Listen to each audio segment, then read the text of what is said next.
Give us some On insights. Monday, we are going to be blitzing and making a zillion calls.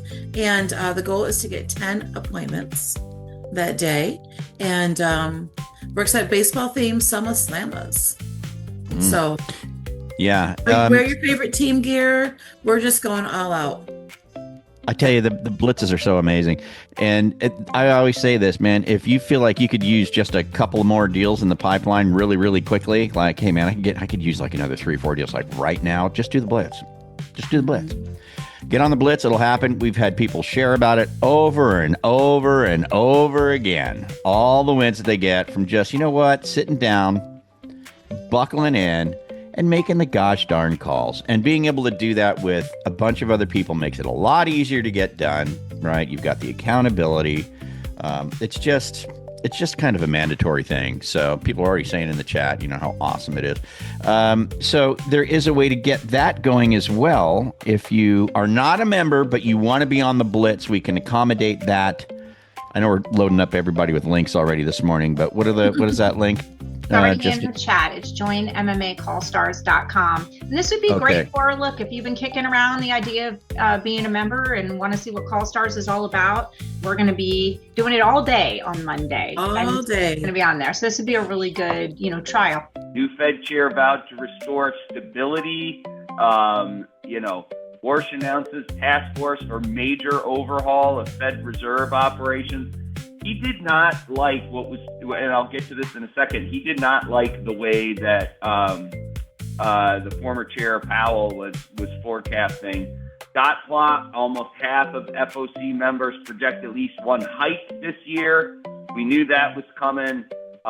He wants less Fed talk. There are 14 Fed governors, and these dots are where they see interest rates at the end of 2026, 2027, and 2028. And so what you can see is they're predicting a rise for next year and basically stagnant for next year, they're predicting a rise for the remainder of this year. Then they're predicting, this is the aggregate, the median, for you math nerds out there. The median is a little different than the average. One cut in 2027 and one cut in 2028. So this is really startling to me. Now, I don't believe, I believe they can predict 6 months ahead. I believe they can kind of predict 9 months ahead. After that, it gets really, really murky. But what they're showing you is 25 basis points up, 25 basis points down, 25 basis points down. So their net for the next 2.5 years is 25 basis points down. The Fed drastically altered their statement. And most of what it was, and they also eliminated telling you each of how the Fed governors voted, which is a big change because you now have to guess and you don't really know what their thinking is. I don't really know how I feel about this. Markets in today's world of technology and everybody want to get there first are so prone to the overreaction. You guys know who this guy is? He's done many, those reality shows on CNBC if you watch late at night. He does business turnaround shows and things like that. He's kind of like a mini Mr. Wonderful, for lack of a better phrase, but smart business guy, right? And he's done a lot of turnaround shows. He's got a lot of money, and he's moderately famous if you watch CNBC after the market closes. He bought, about a year ago, Bed Bath & Beyond. He bought a mortgage and real estate sales company. He bought a company called Fathom, which was very, very very tech forward, both on the real estate side and on the mortgage side. So how many people have a Bed Bath & Beyond discount club member?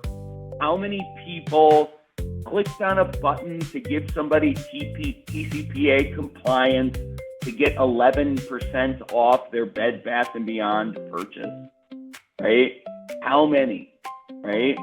The company said, let's look at this second paragraph. Company said the acquisition will expand its homeownership and transaction segment. I didn't even know Bed Bath & Beyond had a transaction segment.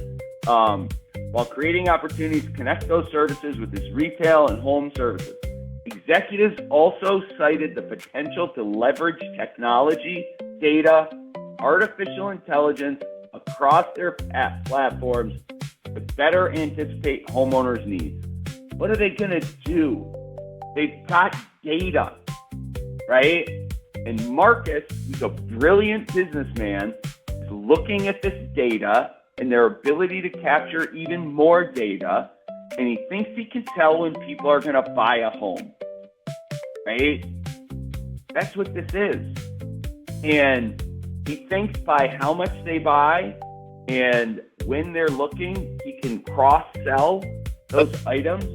So he went with a bankrupt company and spent $60 million to infuse it with another business arm that's going to cross-use data, cross-use artificial intelligence to get to the borrower sooner.